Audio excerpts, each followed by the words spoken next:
What's up, everyone? Back with another comic book review. Today I'm going to take a look at Hal Jordan and the Green Lantern Corps number 16. I got this issue based on a recommendation from another YouTuber called Kachi Man. He told me it was a good Guy Gardner issue, and I'm a big Guy Gardner fan. So anytime I start in a series that is already going, in this instance I grabbed number 37 first, I believe, which was the first part of Zod's Will. So I had 36 issues to, catch up on. Anytime I'm trying to do that, there's a lot of people that might, go back and buy the trades. That's certainly one option. I like to support comic book stores, so if it's fairly recent, 36 issues is a bit pushing it, but I knew it was only a couple years old. So I just kind of look at the covers. Honestly, that's the best way to go about it. Page through the book, see what you like. The nice thing about all the Rebirth books was they put the title of the story across the top. That really helps because you can look for a part one and find all the parts and do it that way. But yeah, this is one thing I gotta say is it's a really striking cover. You've got Arkillo, a very popular yellow Lantern, and Guy Gardner. So everything about it says this is a Guy Gardner issue. It doesn't necessarily I could see this being a middle, so I would have checked the titles around it. But very exciting issue, and it was a lot of fun. So let's jump inside of it. On the first page, it kind of establishes, so this is 16 issues into the series. So the nice thing is they kind of get you caught up in this one page. Basically, the Green Lanterns are going around taking down rogue Sinestro Corps members. I know a little bit about what was going on in Green Lantern, or Hal Jordan and the Green Lantern Corps. I know that they've basically teamed up with the Yellow Lanterns, and there's an agreement, so I can put it together that these are the rogue ones, and that makes it a lot easier. So I was able to kind of jump into the story. I have to really commend the writer Venditti. He does a really good job because the Zod's Will Part 1 was easy to jump into. I was able to catch up pretty quickly, and this was super easy. So it's established that they're going after these rogue Yellow Lantern members, and then Guy Gardner decides to go after Arkillo. Arkillo is essentially the Kilowog of the Sinestro Corps. He's actually one of my favorite Sinestro Corps members too. He's very cool, very broody, kind of snaggily drawn, and he looks cool in the costume too. So Guy Gardner, being the hothead that he is, decides that he's going to take down Arkillo himself. He even says, and I thought this was really cool. Let's see if I can focus. I didn't bring my ring, take off yours. Let's find out who's the champ. So Guy Gardner, a normal human, is taking down the biggest, fiercest Yellow Lantern with no power. So that's pretty cool. Obviously, Arkillo is much stronger than him. He takes him down in one punch. And then we get a Guy Gardner flashback. Now this is something that's pivotal to the Guy Gardner character. You saw it come up a lot in his own series. And just generally, this is kind of the source of his temper and his hotheadedness. It's his father was an abusive father. He was in an abusive relationship. He got pounded on every day, so it kind of made him get really tough. So Arkillo takes him down. He thinks back to his dad. I'm so on this kind of stuff. It works in small doses. This issue was a little bit heavy on it, but because I know the character, it kind of made sense. And the storytelling was good enough that it didn't really bug me as much as it sometimes can. It really builds the momentum along with what's happening in real time. It doesn't harp on it. Not a lot of judgments are made. It's more just they show you Guy Gardner, what he's thinking, what he's going through, the memories he has, and it kind of takes you to the story. Sometimes it could be a little heavy-handed, but that's the same with anything. So Arkillo's kind of bragging about it, and then Guy smacks him again. We've got this beautiful, the art is really good. I think this is, Sandoval. So the same artist that's on currently for the Zod's Will arc.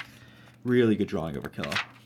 Guy Gardner, ready to fight, looking like such a champ. I love when he wears, I love a lot of things about the Guy Gardner character. Like I said in my Green Lantern video, I like all the lanterns. Kyle's my favorite, but Guy is my strong second, just because he's got such a diverse background. He was a Yellow Lantern for a while. Well, not even a Yellow Lantern, but that's a whole nother video. And he was the warrior persona for a while.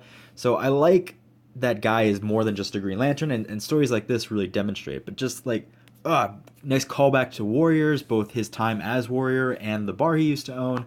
Really, really cool. So I'm gonna skip a couple pages because there's a bunch of so.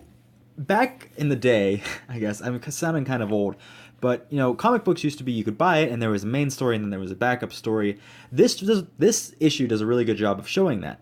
there's the main story of Guy Gardner fighting Arkilla without his powers, and then there's the larger story about, the Sinestro Corps going rogue, at least members of it, and the larger implications that has. But it's not the main focus. Like, if you're not up to date with books like I wasn't, you quickly, you can pick up what you need to. You can see how that plot's moving forward, but largely you're able to focus on the current plot. I just wanted to point out this issue just because I really like this drawing. You have the Blue Lantern, Saint Walker, Kilowog, and Kyle Rayner in his White Lantern gear. And I love the way they all kind of come in. I love all the different colors. It's really cool to me.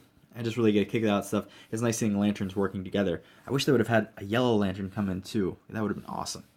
So anyway, we get jumped back to the Guy Gardner fight, and it's just a beautiful, very, very nicely dynamic drawn panels to really bring a sense of like, I can't even, it leaves me literally speechless. It's just intense, it's ferocious, there's a lot of action going on, really, really fun, exciting things. I like how everything's separated out. You've got these jagged corners, it feels cluttered together. There's Guy Gardner. Let's get to the real drawing. He's such a redneck, I love it. I grew up in a redneck town. I see a lot of guys like that. Okay. Arkillo's pounding on him pretty hard. Like, he's basically beating him. We get this nice gut shot here. And, he's kind of entertained him, but Guy Gardner is essentially completely unmatched. The only thing that bothered me is that in the Warrior series, he had the Voldarian powers, which let him equip like weapons and stuff to his arms. Well, not equipped, he morphed into them. It was really bizarre. And that granted him some resistance, but I'm pretty sure he lost it in Green Lantern Rebirth, the first one. But I could be wrong. So I kept trying to figure out, like, does he still have those powers or not? I'm gonna have to go back and read some other stuff. But Arkillo he's outmatched. Like, Arkillo is a bigger, badder dude. He can fight him. So we get this nice gut shot, and Guy Gardner goes down. But, storytelling's sake, it doesn't have to make sense. It doesn't make sense on paper. Guy Gardner is a much smaller, just on a mass size alone, he shouldn't be able to do this. But he does, because he's a superhero, and that's why we love him. And just this great, oh my god. This is when you know you have a really good comic book artist. Neither of these characters are actually in their costumes, but it feels like they are. There's a good decision with all the clothing. I think, for some reason, I feel like Arkillo's wearing like a prison uniform. He kind of looks like the Parasite, Superman villain. Guy Gardner has the Warrior symbol, but he was actually shirtless when he was the Warrior. So having this like blue shirt on, it just works. It works so well, and I really like it.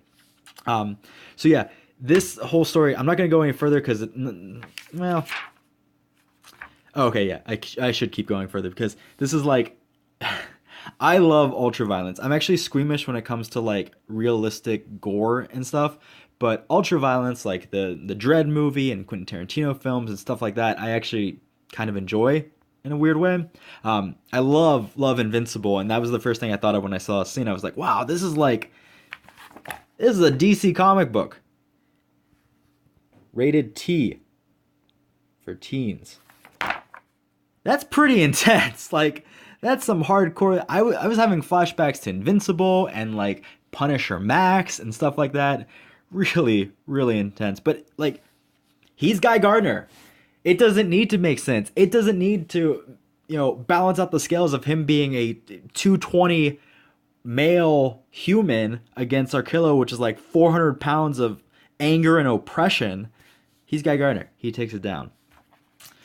So that is where I'm actually going to end it. That's a really exciting, he gets the victory. I'm not going to go any further because it sets up the next issue, but definitely an exciting series. It makes me excited to go back and test it all out because the issue I read, number 37, was Hal Jordan. Like, that was the focus of the issue. The other guys were in it, but with it being called Hal Jordan and the Green Lantern Corps, I kind of assumed that Hal Jordan would be the main character. So finding an issue like this where Hal's like barely in it, it's mainly Guy Gardner with like a sprinkling of John Stewart and then a dash of Hal and Kyle.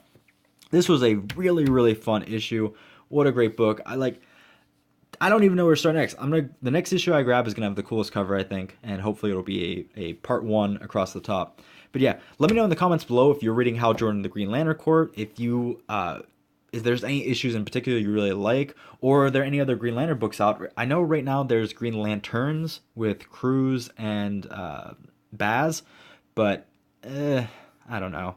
I haven't heard the greatest things. So, issue number 38 of Green Lantern and the Hal Jordan Corps just came out. So yeah, definitely gonna pick that one up and hopefully one other issue. So until the next time, go read a comic. Any comic.